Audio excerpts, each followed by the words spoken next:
Welcome to the Christy Adams Show. Today I'm joined by Leigh J. McCloskey, actor, artist, author, and visual philosopher whose work spans television, immersive art, and the exploration of the human psyche. This conversation promises depth, imagination, and a rare look into a truly creative mind. Leigh, thank you so much for being on with me today. I really appreciate it. It is such an honor to have you. Christy, it's a delight to be with you, and it's an honor to be with you as well. Yeah. Listen, I hope you don't mind me telling the viewers, but yesterday we had like one of the most extraordinary phone calls of my lifetime. Like I'm telling you before, before today, well, last week and the week before, when I started to research you, I was like, I told our friend Alan, I said, he is going to be the most intelligent human I've ever had on my show and probably ever will, because you are just so deep. And that's what I told you on the phone. You're just so deep. And so I was pretty nervous and pretty scared. But yesterday I messaged Alan afterwards and I said, he is super intelligent, but you didn't make me feel stupid. And I really appreciate that. I mean, I really do. You didn't make me feel dumb at all. Well, I think intelligence isn't about judging others and making them feel less. I think it's about figuring out a way to trigger a sense of response that makes the person feel confident that what they have to say is valuable, whether or not it comes out as intelligent or not. And I think that this is the thing. I've just found there's all sorts of intelligence. There's emotional intelligence, intellectual intelligence, spiritual intelligence. We really have to honor the fact that we're all composed differently. But to me, the whole point of my intelligence was to listen, to not judge, and to honor the difference between us. Yeah, thank you for that. I mean, I told my son, I said, man, it was just such a great phone call, great conversation. And I really appreciate that. So I did too. Yeah. So before we begin to explore your extraordinary work as an artist, I mean, the viewers can look behind you and see that's your home. But before we get into that, I want to talk a little bit about your acting career. You attended the Juilliard in Yes. New York. That is amazing. I mean, how in the world did you get into that? I was surprised myself. I just realized I was one of those kids that wanted to get through school quickly. So I graduated high school when I was 16, and I went to Cal State Northridge, which was the nearby college. And at that point, I was really into theater and acting, but I also realized that I needed to know my craft. I didn't want to just some days be good. So I started looking around at Carnegie Mellon, at Juilliard, and they had auditions. And so I thought, well, what's the worst thing that could happen? They'll say no. And amazingly enough, they didn't say no. They said yes. And even when I got there, I thought, I'm sure this is some mistake. And then I talked to everyone else there, all the other students, because there had been thousands and only 30 of us or 26 of us had been selected. Wow. And we all have that same feeling like, do you have the same feeling I do? Because it was such a rarefied field. And then by the end of the second year, almost half the class was gone. So it was a remarkable time. I learned so much. It set the course of my acting and my work as an artist, but also, I don't know, just sort of triggered my love of craft and acting and the theater and actors and the whole process of rehearsal and just it's such a gratifying experience. And so Juilliard was wonderful. I was a really basically a country kid from Malibu, because when I grew up in Malibu, it was really very rural. And I went back to live in Manhattan, and I remember crying for the first night, going, "Oh my God, what have I done to myself?" People say, "Listen, you're gonna be fine, kid. Just don't look up." A guy looked up the other day, dead. I'm not kidding you, dead. That's my favorite city in the the whole world. I haven't been all over the world, but anyway, that's of all the places I've been. I love New York City. Oh, the energy! You can feel the hair stand up on your arms. I love it there. I love going there. So yeah, it's very externalized. That's why when actors would come out from New York to LA, I said, you've got to be aware that when you're in New York, it's very activated, very active. People are into it. The scene is strong, and you're meeting and going. I said, when you get to LA, you've got to be very careful that you don't just, hold up somewhere and you lose your spark. yeah. What you've got to find a way, and that's one of the reasons, for another part of the discussion, but why I started discussions when I was doing Dallas when we moved out here, because I realized that you must keep yourself inspired and stimulated. And especially in LA where everything is spread out so far, it's about how do you cultivate your own, in a Mhm. way, your own place of gathering. That's really what I did. But New York was great because you'd walk out into Central Park, over to Yeah. the Met, going up, you know. Yeah. My friend and I were so poor, we always went through the bookstore up into Yeah. the exhibits. Yeah. But I love yeah, it. There's just something about it. I was there last year. I went for my birthday, or not last year. I'm telling you, I don't know where 25 went. I went in September 2024 and took my friend Kathy. She's never been before, and she didn't like it. She was like, I don't want to go back. And I'm like, girl, like I would live there. I seriously looked yeah. into living 30 days. I looked at, just renting like a studio apartment, living my best life for 30 days, me and my little dog, and I was just going to do it. But then there's just so much that I have to do here. So anyway, Yeah. so you mentioned Dallas. So yeah, you were Mitch, Lucy's husband, on Dallas for a while. I think that is probably where I know you from. When people say your name, I'm like, yeah, he was Mitch on Dallas. So, That's, but yes, you've Mitch. also you also appeared in Rich Man Poor Man, which was a fantastic. Was that a mini series or a It movie? was a miniseries. Yeah, it Yeah. was a miniseries. Yeah. And then you played on Young and the Restless for what, 2 or 3 years? 2 years probably. Yeah. Yeah. Yeah. Yeah. So, Yeah. you've had this, and listen, that's not all. Like, you've had this, your filmography on Wikipedia is huge. It's huge. You've done a lot. Murder She Wrote, which is, I have to admit, that's one of my all-time favorite shows Yeah. ever. So, yeah, so you've been on a lot of stuff, but I think what I want to really talk about today is your art. Although you're known for your acting, your art is just, like I said, extraordinary. So, looking back on your experiences as a classically trained actor, how did that shape your understanding of like storytelling and archetypes and things like that? I think the most important element is that an actor embodies, does not perform from the outside, but from the inside. And so it's a different set of questions. How do I embody something rather than how do I believe something or how do I critique something? And in acting, a lot of times you're playing a character that's very different from yourself or has a very different moral compass than oneself does. And so you're asking the question of how do I play the character and not judge the character, but how do I become the character? And I found because I played a lot of characters that were very different from me, that I started to appreciate that the way we see the world, as we added up, basically, I am this and I'm not that, that these other characters would inform me about how they saw the world, how they added up the world, and how they justified the world. And it really gave me insight into a lot of people we think of as villains or bad guys, because there's this whole fascinating inner justification for one's actions. And that, in a way, the story of embodiment was really what my dad, when I was at Juilliard, my dad's a painter or was a painter, and he would always say to me, he'd say, when you can't talk about something, paint it. And I thought that's a great idea, and so I didn't, he wasn't saying to become a painter, but in a way to use a different tool. And I Yeah. think this is really important for all of us because so often we're bottled up, we don't know what to do, and we think, oh, I have to be an artist or I have to be a professional actor. When in fact, these tools I think are so important for our psychological hygiene, our Mhm.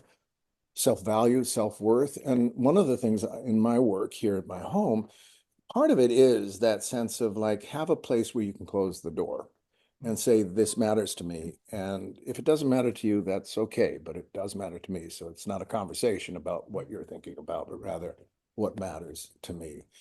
And in that, I do. I think that a lot of my work as an artist and as an actor really was about blending together a lot of the techniques and tools of the actor, which is how do you play, like, let's say, how do you play a murderer and feel all of that intensity and scare the person you're acting with because they think you're going to kill them and they feel it coming from you. And yet you know that you would never hurt them.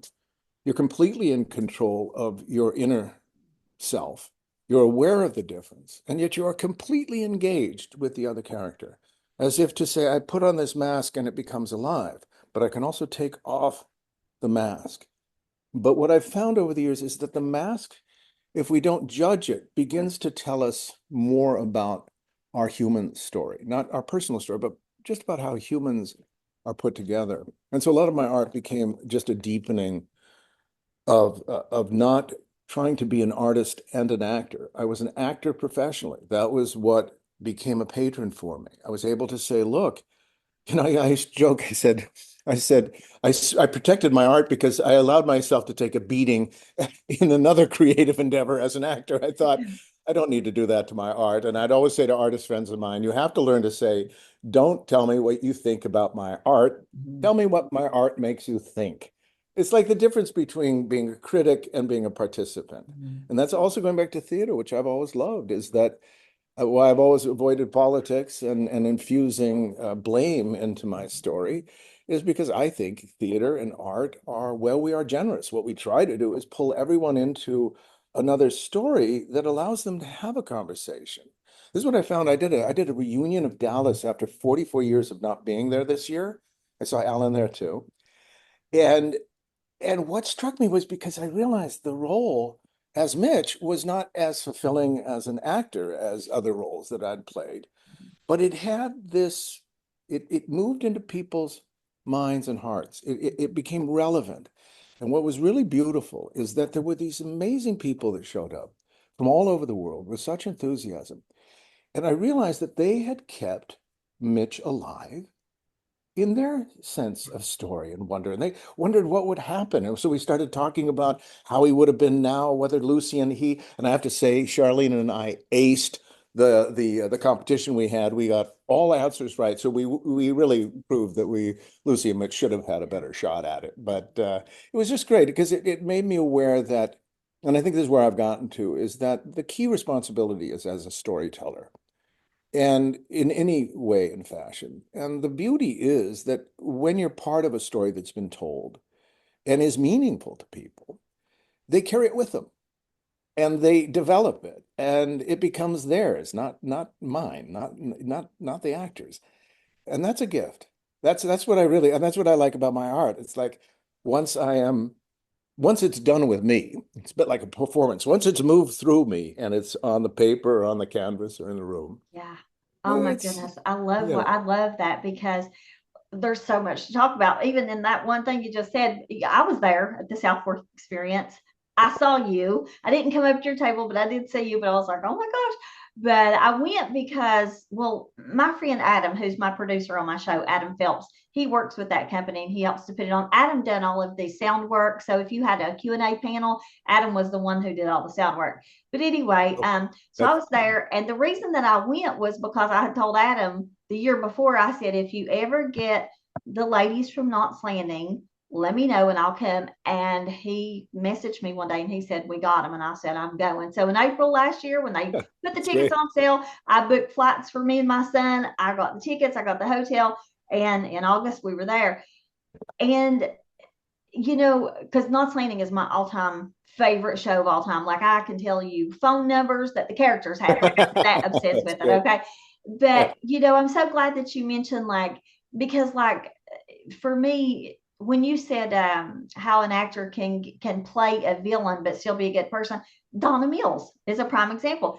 When I Oh yeah, met her last year, for some reason, I don't know. I mean, I know Abby was just a character, but she is the kindest, she is. sweetest, most humble lady ever. And I was like, Yeah, wait a minute, I don't know where my brain was, but I was like, that's not Abby. So, but yeah, anyway, yeah, so but like that show and the work that you guys do, and I think I was telling Cherie this when I was had her on, the work that you guys do, and I realize it's your work, it's your job, you move on to another thing.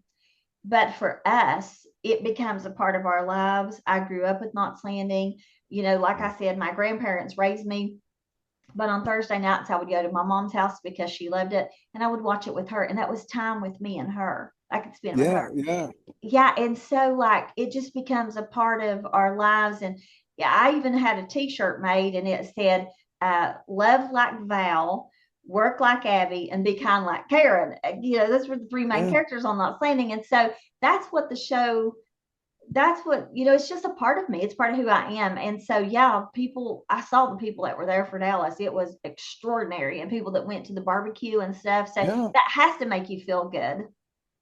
It does because it was also people were having an opportunity to have a conversation that wasn't political, wasn't side taking. It was about the enjoyment of the show, of the characters, and that became way more important. And I felt that when people stepped into politics, they backed off, saying, "We don't need to, in a way, sully the waters. We're Yeah. better than that." And I've always felt that about theater. I've felt that about film, is that it's trying to say, we're more interesting than that. We're more interesting than what we're against. Oh, And yeah. when you do see people come together and say, we're for this, wow, Yeah. the energy is scrumptious. It's the only Yeah. way to put it. It's absolutely, because I feel my whole point is about the human story, not becoming more human, transhuman, but finally becoming human. And I feel like that at this point in my life as an actor, but also getting on in years, there's this great gift that comes full circle. And you begin to recognize that the responsibility isn't to teach, it's to inspire. And that if a person's inspired, they'll do the work for themselves. They'll figure it out. And this is why I do. I'm very happy that what I've had to express has come through the creative arts. Because the creative arts, again, I think try to say these are really tools. They're not meant to be professions.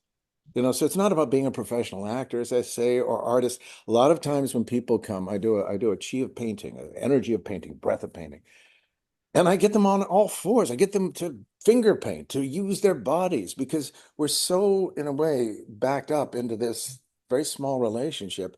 And so a lot of what I'm trying to do, like the environment here as well, is get people to breathe, to get them to breathe. And that's why my acting career, when you said this long filmography, it really fascinates me, because you do realize that all of those stories went into people's lives.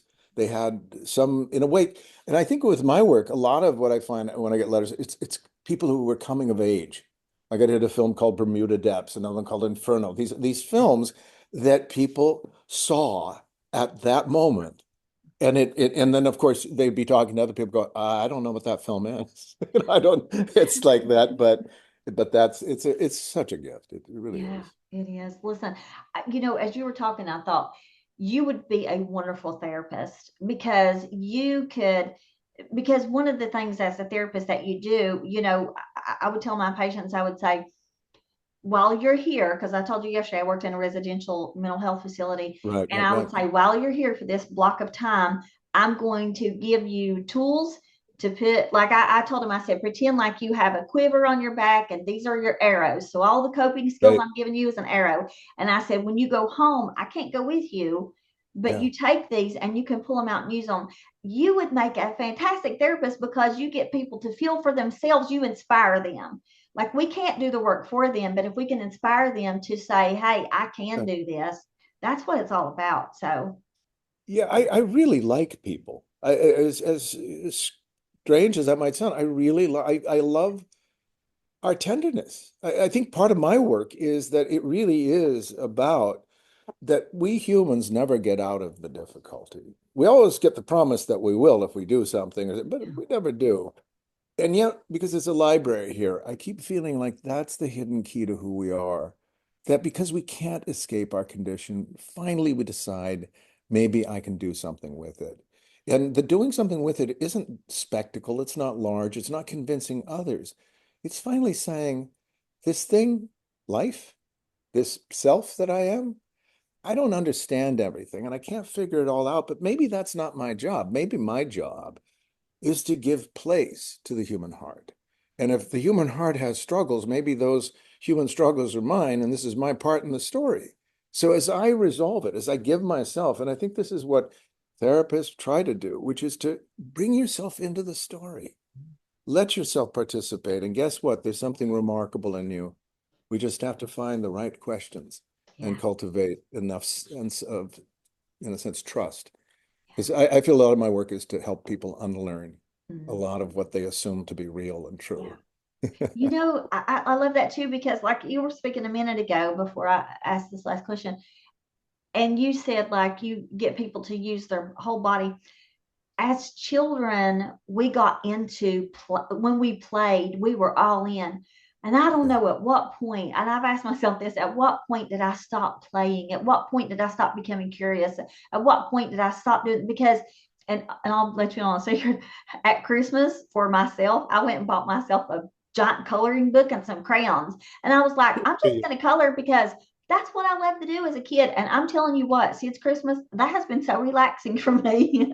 So There you go. See, that is the best type of therapy because it's just allowing, giving yourself permission. Yeah, I'll do it. yeah. Why not? No one's looking. That's why I say where you can close the door. I say about my work, I say this is my home. Think about it. That's intimate space. It's not the public space of where you're being judged and people are deciding what you're like and not like, and you're going, I'm not like that at all. Yeah. And I feel like that's what this is getting at, which is resetting our sense of, because we asked about play.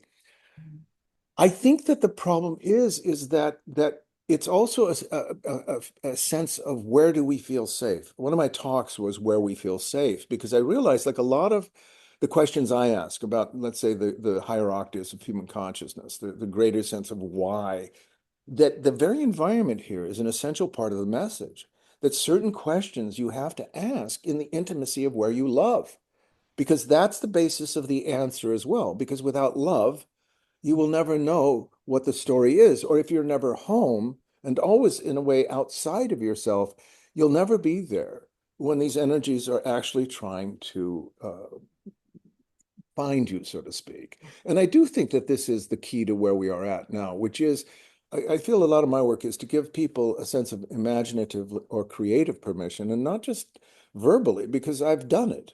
Do you know, in a sense, everything I've done as an artist has come from how do we find a way to ask the questions that other people maybe aren't interested in. This was my case. I was interested in things that I needed to know. But the response from so many was, well, why are you interested in that? Who cares?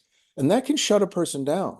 I think that's why I retreated home. I thought, I'm not giving up, but I was living in a culture that immediately wanted either a type of pedigree. Well, what do you think you know about this? Why are you, oh, aren't you full of yourself? We all know those things. That shuts us down because you go, I've got a great idea. And somebody looks at it and goes, that's not a great idea.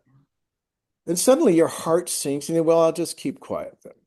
And I feel like that's what happens to people. They just say, well, I'll keep quiet. That sense of freedom of discovery has been damaged. And I don't think this is even personal. I think we live in a culture where this sense of freedom and play is damaged, which is why oftentimes when people play, they don't actually play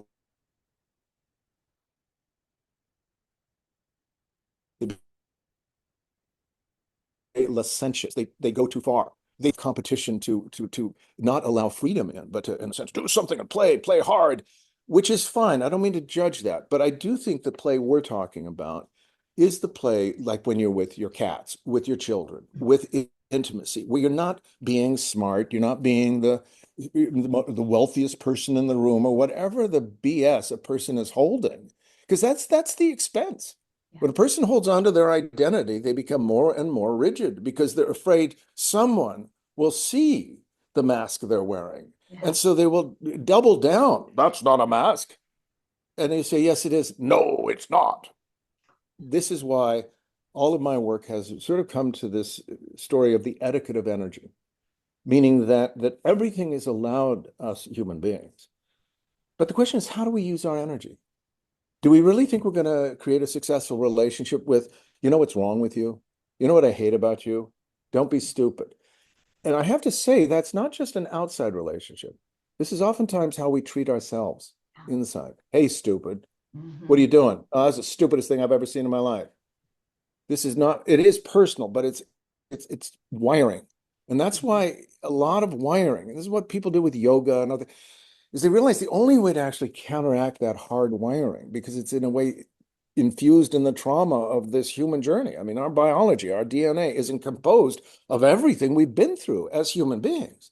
That's a lot of darkness, a lot of difficulty, Mhm. a lot of joy, but a lot of problems. Yeah. And so we bring these into the world, this sense of mental lack of clarity, any of these situations, but we're so psychologically taught this is your problem rather than no, what if this is your part?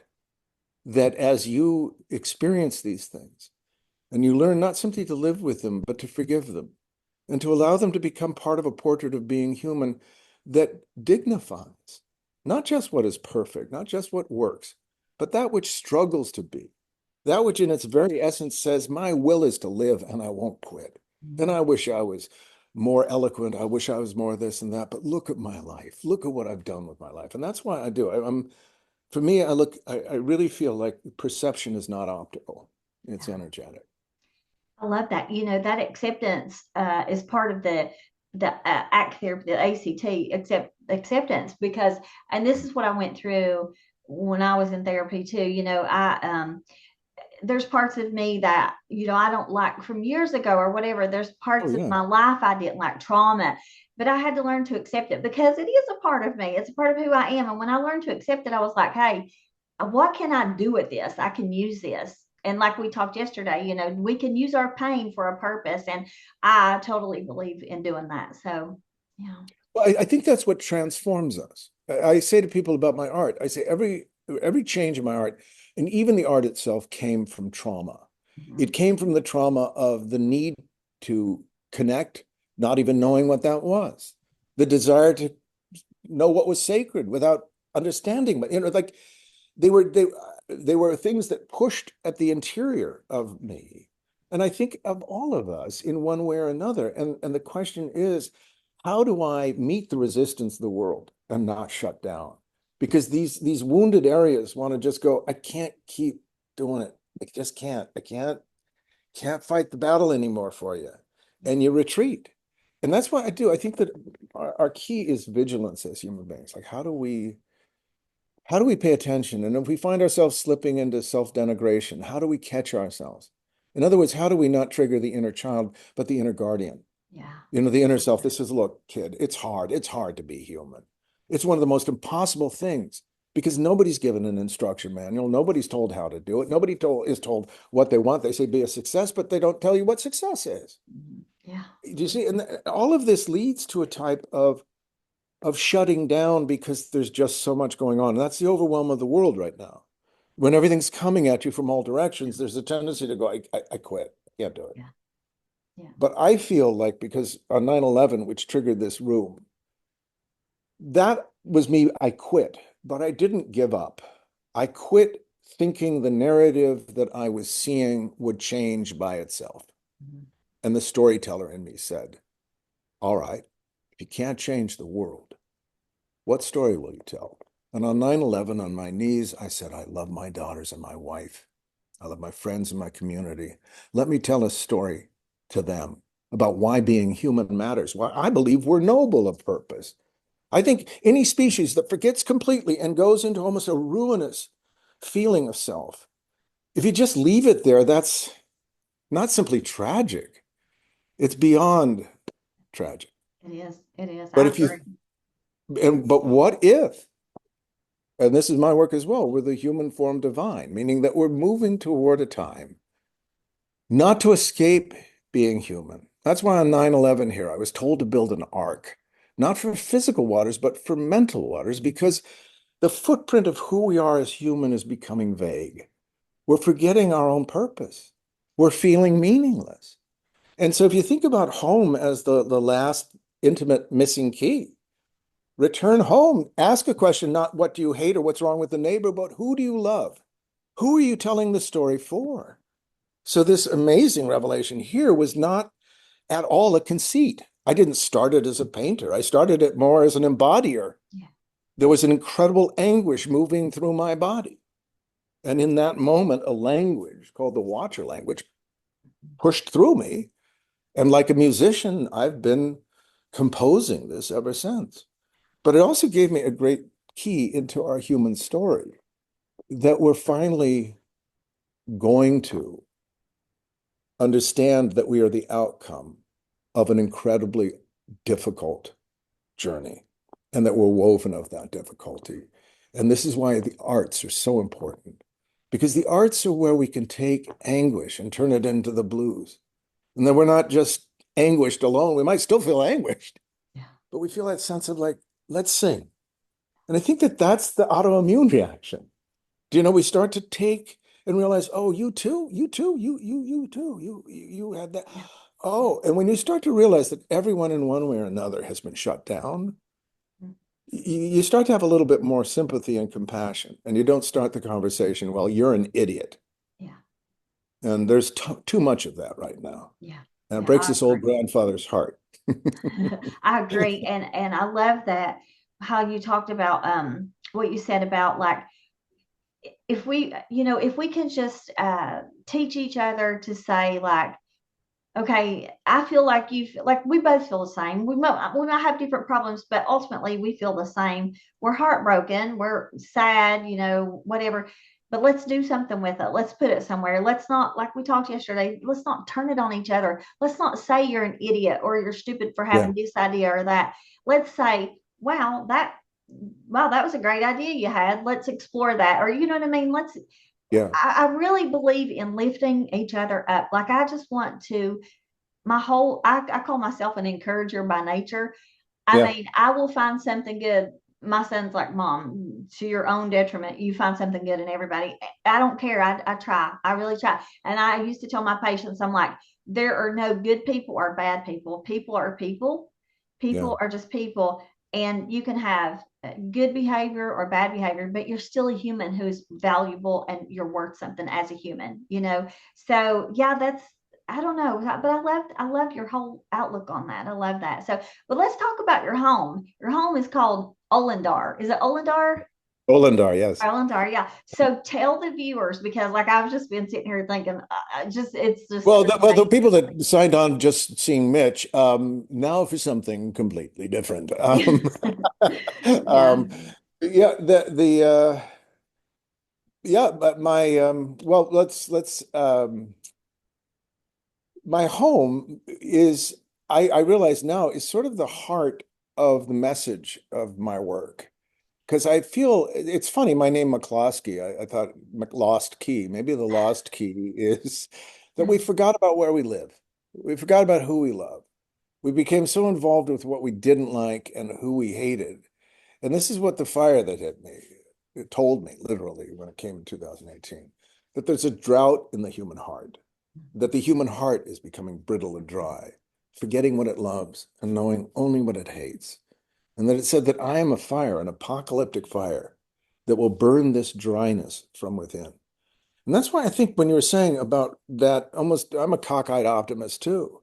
And I realize that part of wisdom is that you realize that those that dismiss, those that say I have no time, fine. But there are those that do have time. There are those that are paying attention. They're not big crowds, they're small groups like here. It's a node. In other words, I've had a round table for 45 years, every Tuesday night, and for many of those years, Thursday night as well, looking at Eastern philosophy, Western philosophy, theosophy, William Blake, literature, because I felt and feel this profound sense that we come from an amazing resource as humans, but it asks us to be curious. But my home also asks the next level of question, the 24-hour-a-day self. Not imagination to escape or to have assistants that make you a genius and everyone pays you all sorts of money, but where you're actually married. Like my joke is, but it's true. When you're, no matter how grand your cosmology is, when you're at home, your wife will look at you blankly and say, "Honey, take out the garbage," as if to say, "I've heard all the stories over and over." So but I kind of feel like that's what home's about. I have three levels in my home. I have below, above, and in between. And downstairs, I have my work on the tarot or the major arcana, which I spent 17 years on. It's called Tarot Revision. Again, it was a labor of love, not an expectation to be a wizard and tell you what I know and you don't. But because I'm an actor, spending so many years in the tradition, it's like taking on a role that educates you. I now do know a lot about those things, but it's because I drew them forth quite literally out of my imagination, out of my heart. And I gave them place. I said, you know what? No one's interested in any of these things. People roll their eyes, but I want to know the structure of the psyche. I want to know, why are we wired the way we are? People say, be yourself. And I always thought, well, which one? Am I hungry? Am I angry? Am I thoughtful? What? And I really wanted, and I also wanted to know as an actor, why, if I played somebody very different, I could feel the truth of that difference and yet know the difference between myself and it. So I really wanted to understand how we navigate our in a sense our instrument as humans. And then when I entered really early teens, I was one of those people that was just plunged into my unconscious. I had nightmares for 7 or 8 years every night. I had lucid dreams, out of body experiences. I had a lot of sleep paralysis.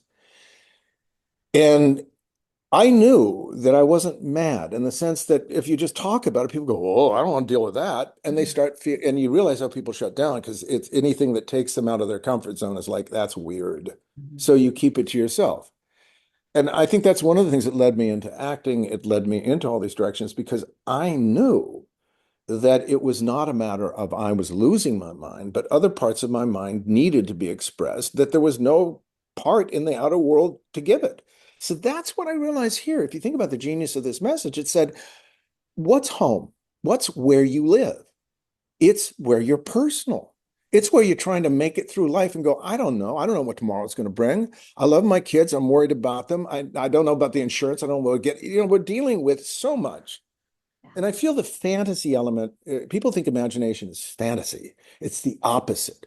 Fantasy is where you go to make yourself cozy and hide. The imagination is where you realize you have a tool set that's asking you to engage. Meaning, if you don't like the picture, can you change the picture? If you can't change the picture, can you change the way you're thinking about the picture? And of course you can. That's what all athletes know, right? I mean, everyone knows these techniques. It's not just acting, it's not woo. It really is. We're an operating system.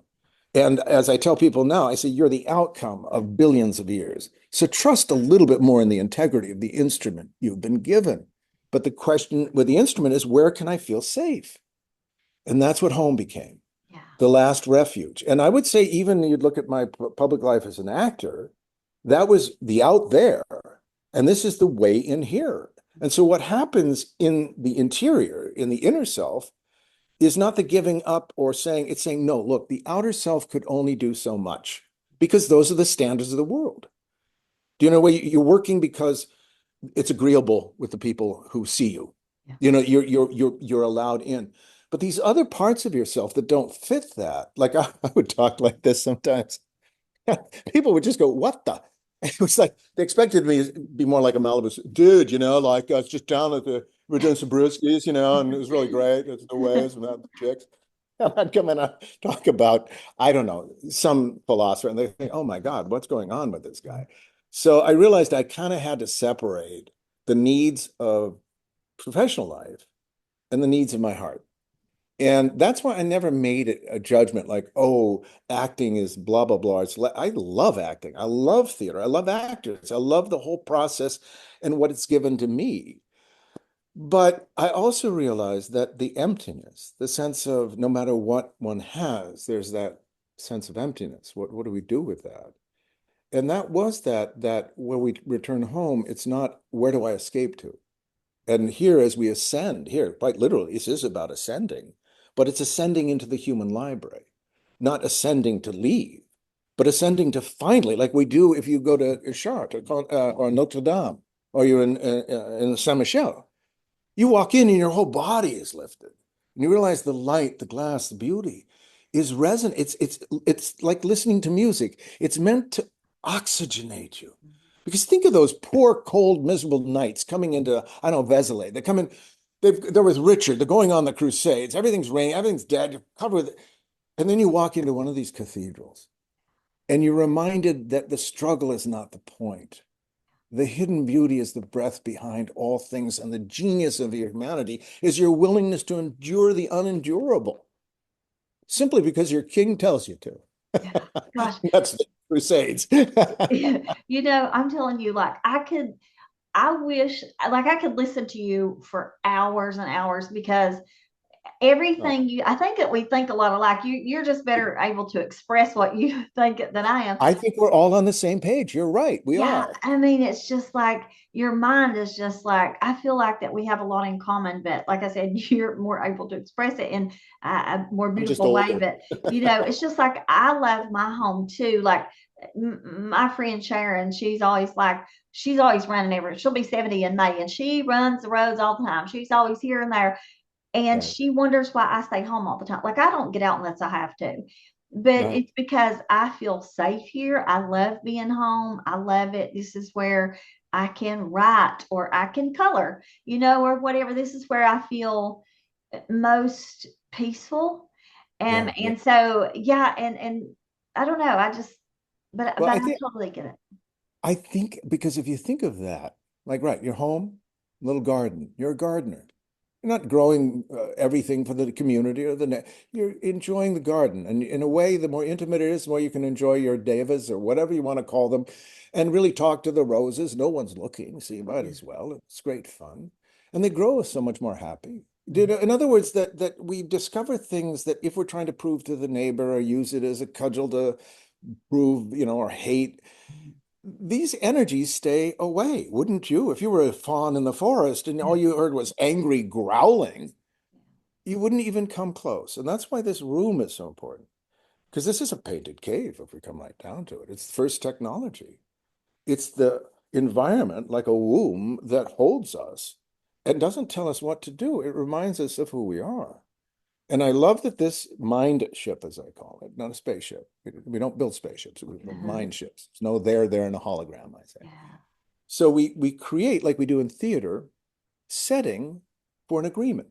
Like you put a set for an actor in the 16th century, it's very easy. Be thy and thou and rapiers and all that, because we've created a permission. Here, the same thing. And I keep feeling like that's the forgotten key, which is the power of the individual's heart. And like you said, I'm convinced, because what you're saying about really feeling very similar, we are on the same page. That's why I know that this is a pattern of permission. And think of a theater group, right? Where you realize, like, guys, it's up to us. We can all get sullen and say this play's gonna suck. We're not, but the third act has problems. It's opening night. What do we do? Or we can just take a deep breath, say, we're at the threshold. Let's go for it. Yeah. And I feel that so strongly now with us. It's like, why, if the anger makes you sad, if going away gets you nowhere, if the more you do creates greater emptiness, if life is literally being swiped as you're looking, it's time to put it down Mhm. and say, where do I live? See, I'm on Shumash land. I'm on sacred land. I'm on ancestral land.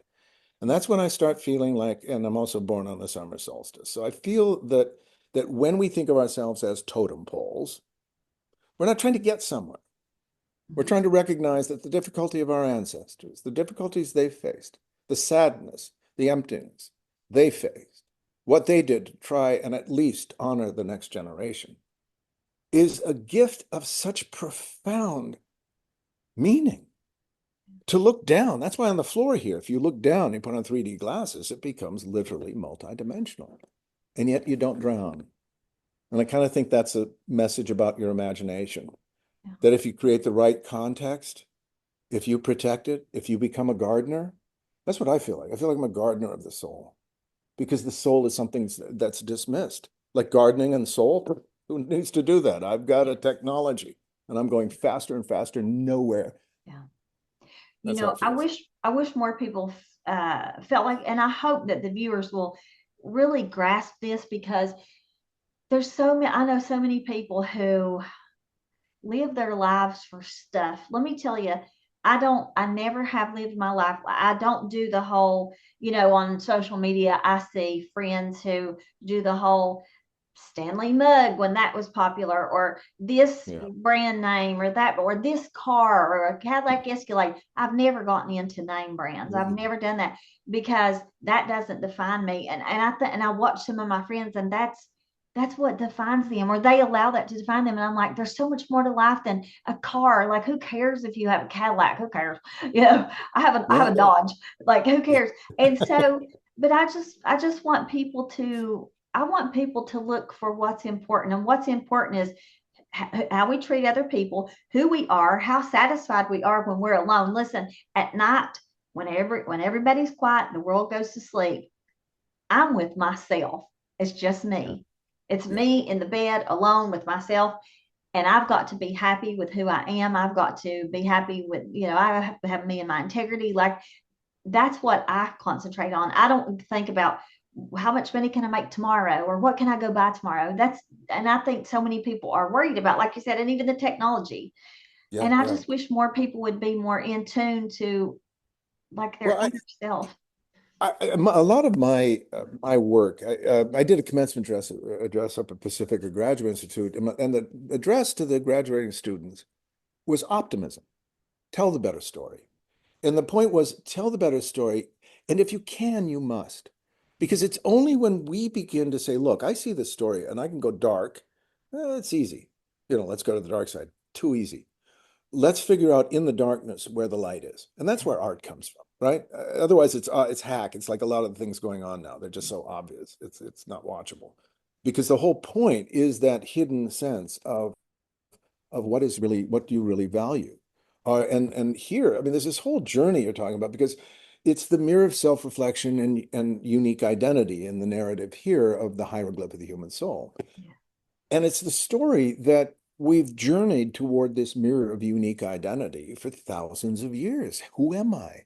And we reached the mirror, and this was the 2000 end of the Mayan calendar moment. In other words, we reached the end of self-reflection, like how am I different from you, was no longer working because that was about getting somewhere and continuing to move somewhere. But the whole point of my home was that what's the question when you come home? It's not trying to get through the mirror, like become more what do I think or how am I looked at, but much more like Dorothy and the Wizard of Oz. Because remember, she goes to Oz to escape the black and white and the difficulty. And they're munchkins in color. It's wonderful. But the first thing she says is, I want to go home. Yeah. I want to be with Annie M. I want to be with the people I want to be with the people I love. And when she goes and she chooses to go back to the black and white world, that's what I love. Yeah. That's very important because she didn't say what I learned and what transformed me was a color I can no longer do without. She saw the inner color when she came back. She saw the scarecrow. And it's like that's to me storytelling at its best. Mm-hmm. Because it is saying, look, everything from an experience can begin to value what is it and why is it that I'm interested in these things. Mm-hmm. And I do feel like our time now, because we come from a time of grand generalities, of religion and science, belief systems, facts on one side or the other. We don't need you, we have our facts. Yeah. And then there's the sacred, there's the personal, there's the human that says, well, I'm not a generality. And so when I even talk politically, I'm not speaking as a this or a that.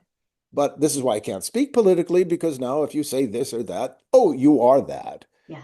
which again makes dialogue impossible. Mm-hmm. And which is one of the reasons why I started my discussion groups really in 81, which is during the Reagan years, because I realized that Hollywood was melding with politics and that it was going to be impossible to have a legitimate political conversation without media, without graphs, without illusion. And that's why I pulled back. As I told you yesterday, I banished politics as a legitimate part of the conversation up here because I feel it's ideas, philosophia, philosophy, wisdom that triggers the heart, not more anger, not more resentment. Yeah.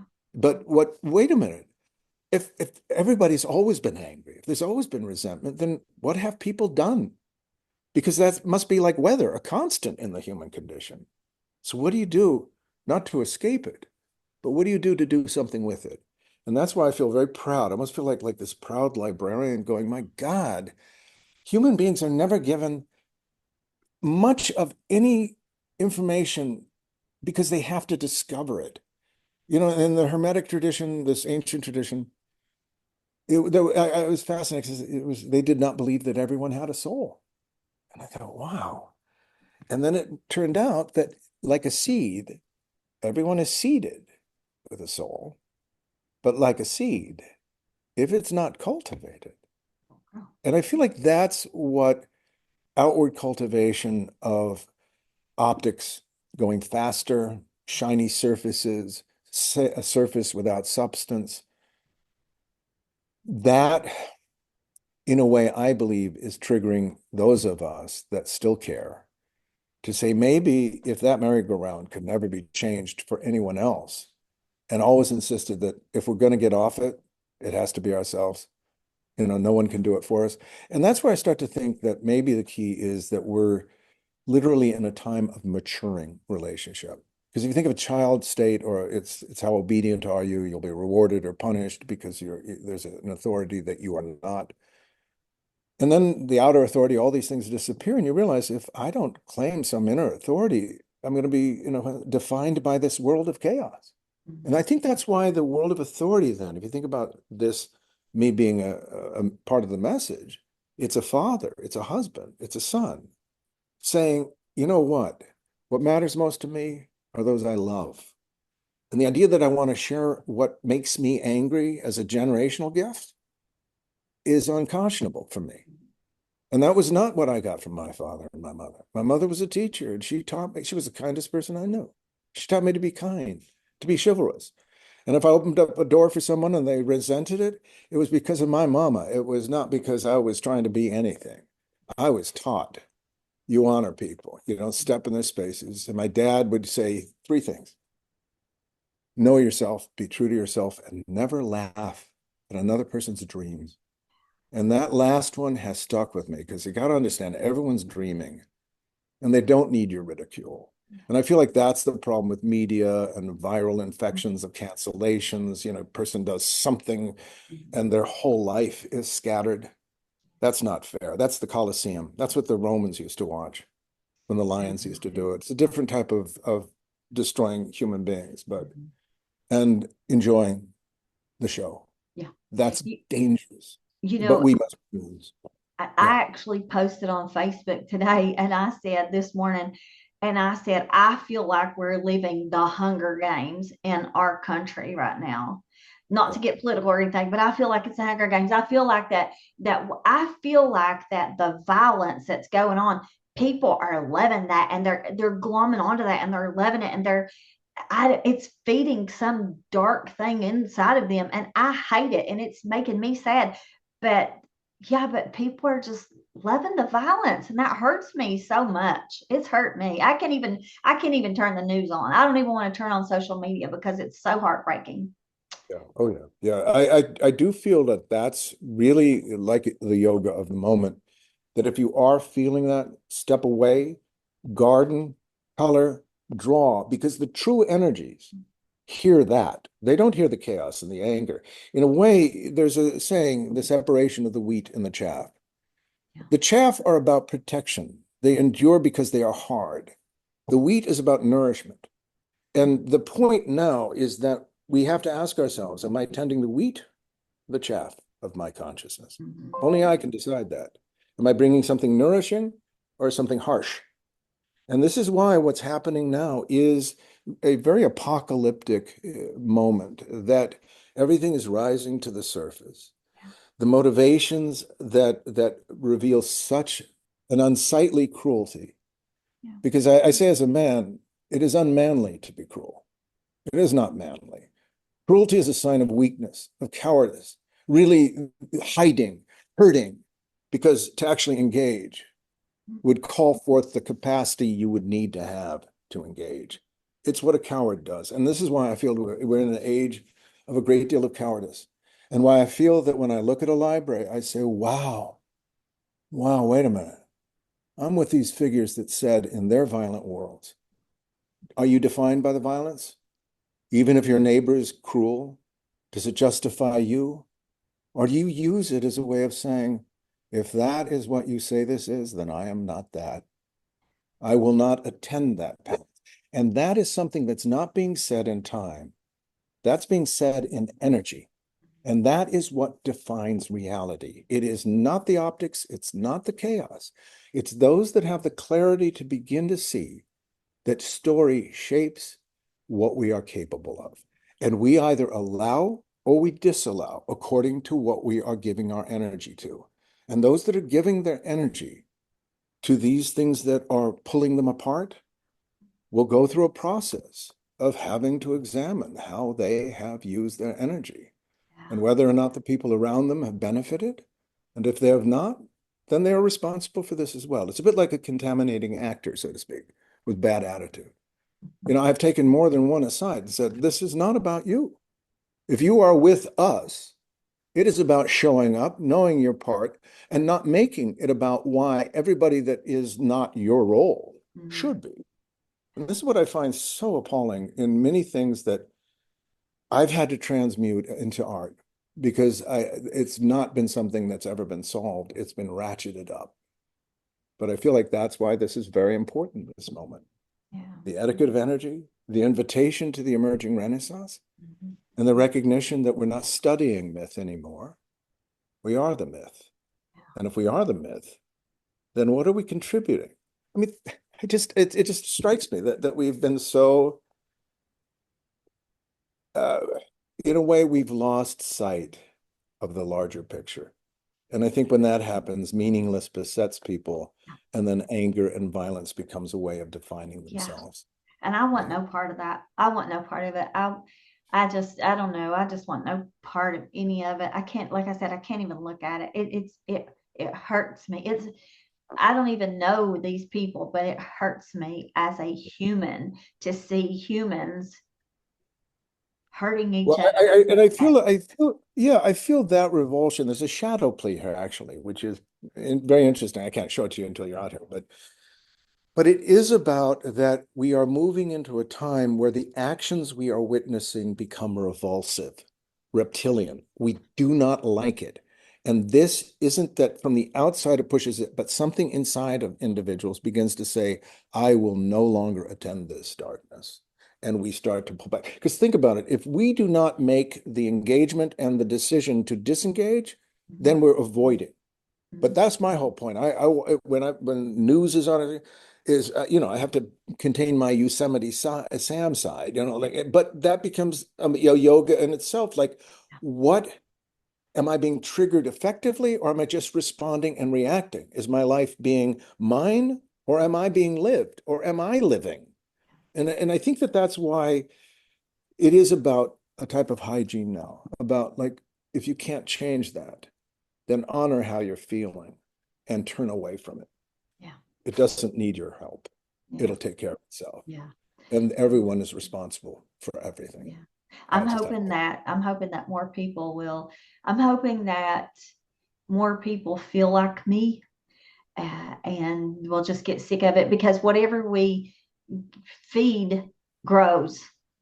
And if Yeah. we don't feed it, it'll stop growing. So, but I want to talk about your work Codex tour. Let's talk about that. So I Yeah. looked at that. We talked a little bit about that yesterday. Oh my gosh, that is amazing. It is so beautiful, so detailed, so intricate. So where does that inspiration come from to create, like, I'm talking like the intricate little details? Where do you get that from? It, in all honesty, I have no idea. But in another sense, it's because it's been my mentor. I mean, no one's more fascinated than I am because, in a way, these things have flowed through me. And because they've mentored me. It's like a part. If I play King Lear, in a way, I'd learn from performing. And I become that. And this is what the Codex Tour. See, I'm interested in how things are done. So I took sound engineering to understand how to, mix sound. I took bookbinding and I made books. So because I wanted to know how they were made. So I bound a blank book in this bookbinding class with very good watercolor paper and, and I named it the Codex Tour.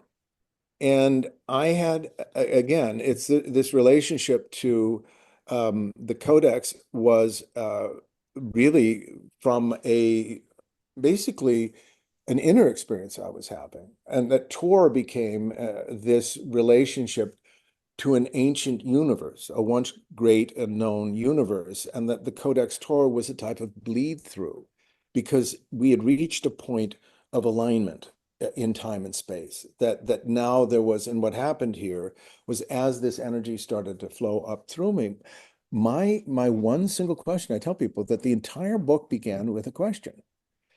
How do we make how do we get past the need to make sense out of a creative impulse? Because oftentimes, if you're writing a song or a poem, you go and you think about it and it collapses. And I thought, well, how do you keep the wave up? Rather than I'm writing a poem and suddenly, what was it I was saying? Yeah. And so that one question of getting past the intellectual need to make sense out of something and just go with, you think of the play of something. Mm. And that's what really triggered it. I wanted to ask, all of my work came from the questions of of I wanted to know ever since I was a little kid. There's some physicists visited our third grade class and said, kids, this table here, it's atoms, it's energy. And I thought, well, why doesn't it just, why does it stay a table? What's this tableness as terms of everything's energy? And what I love about what I've done is because if you think about the visual answering like music, something that the verbal never could actually grasp, because when you see it, you go, oh, and it's not even that oh, I know what this means. It's in the way it moves beyond sense and it takes you into a place where you think, okay, I just have to give myself permission to have an experience. Like there's no way to interpret it correctly. Yeah. Like there's no way to interpret music correctly. And I love that that's what happens with the Codex Tour, because I do feel that they are an emerging textbook in the sense that not a textbook with writing and we're learning, almost like we've built the instrument. We've built this human instrument. We've built the piano. That's what the keys of my tarot are about. We've built the structure. So the question of the codex is, how do we trust the music? In other words, how do we find the tools that, and you think of a book, right? Again, this is intimate. And when I'd work as an actor, I remember I'd go to General Hospital and I'd sit because you have all tons of time. And it was a great study hall. So I'd sit and do my Codex tour. My mom was go to the oncologist and I'd sit and do so it was a way of asking questions. And it became a journey. And if you wonder what it is, Google Codex Tour, Leigh J. McCloskey or Leigh McCloskey, because you need to take a look. That's all I'm saying. If a picture is worth 1,000 words, these pictures are worth more than 1,000 words because they really are taking us. And that's what I didn't expect my work to be at all. I think that's why it is what it is, because I didn't have a conceit about it. But I realized that a lot of these energies were able to flow through me because I wasn't, since trying to get them into a gallery. It was like being with my wife. I wasn't trying to prove something with her. I wasn't trying to sell her. I wasn't trying to create, oh gosh, what a brilliant artist he is. I was simply working privately. And what I love, this is why I always use gardening as an example now, because I always feel like that's what I became, the unintentional gardener or custodian of these ancient texts and this ancient story that said what's been missing is place. And what I unintentionally gave was place, because my home was, although the world's not interested in these things, if you are, let's get together and share them. Yeah. And from that, this triggers the art, if you think about it. It says I needed to be intimate. Everyone wants to make $1 million with, stuffed animals now, or nail something to the wall and call it brilliant. That's not me. That's the creative spirit speaking. I need to come back to you through the ancestral, and I need to come back to you through the custodial, because I need this art to be connected to the 24-hour day self. So yeah, sometimes you're in the black and white, in the below, like Dorothy's Kansas. Sometimes you're in the above, in the imagination, and sometimes you're in between. And that's your heart. That's your gut, your womb, your stomach, your breasts, your heart, chest. This is I love. Yeah. And that's why when people say about my art, I say, look, my art begins here, moves up through my heart, finally through my eyes, because what it's doing is mediating out through my hands. So it's teaching me. I'm not illustrating anything. And that's what I always felt when I was at best as my actor self. The role taught me. And it taught me to give up on figuring out why someone else needed my judgment. I've lived by that. And that's why and I use the librarian here element. I say, look, a librarian doesn't tell you what books to read, but sure won't let you burn the books you don't like. In other words, and the mother here, the ancestors here say, look, Jesus or Christ here says, you are part of a story that is whole cloth. It's a tapestry, a divine weave, and you have no right to destroy any of it because you're composed of all of it. And what you destroy in yourself. You are whole, holy, and holographic. It is up to you to agree with this. You don't have to agree. It's true. In the same way that a flower will blossom in its budding state, it doesn't believe it will, but it does. That's where we're at. I know that.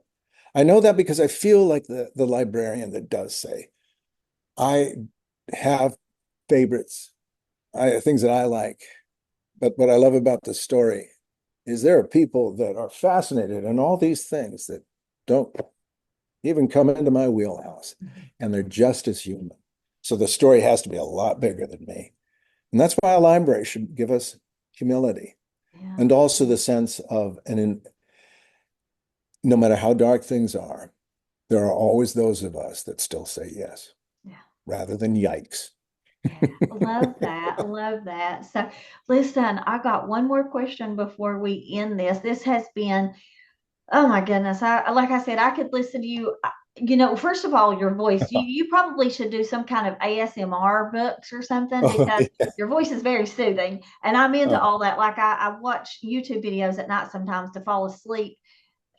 People just talking when they talk softly. So you could honestly do that. So, but anyway, so sure. when you reflect on your whole journey as an actor, an artist, an author, a philosopher, what is the lasting impact do you hope that your work leaves on generations to come? What is the one thing that you want to just, that people, when they remember you, what is it that you want to be remembered for? That I gave place for that which was seeking home, and in so doing reminded the human being that we've been looking for home as well, and we won't find it until it includes all of us. And it's not that we all agree, but that we all honor the fact that to be human is a thing of inestimable beauty, and we're just trying to live up to it. That's what I'd want people to think.